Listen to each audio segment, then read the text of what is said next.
Oh, Anton. Oh, bakit isang oras lang ang late mo ngayon? Di ba sabi ko sa'yo dalas-dalasan mo yung pagiging late? Oo, naiintindihan ko yan.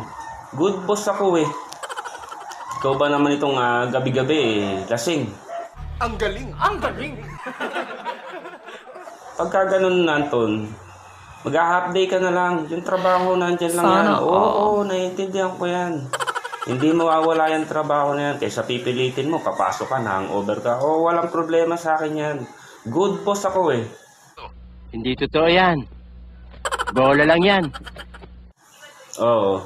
Pagka ganun Anton, i-half day mo na lang o kaya kinabukasan ka na lang pumasok pagka may hangover ka. Oo, alam ko yan. Hindi mo mawawala yan. Nandyan lang yan. Basta, huwag mong pipilitin yung sarili mo pagka na-hangover ka. Naiintindihan natin yan. Bakit ganyan na inaasal mo? Ano bang drama mo sa buhay? Okay. Ganun, Anton, ang gawin mo Gago!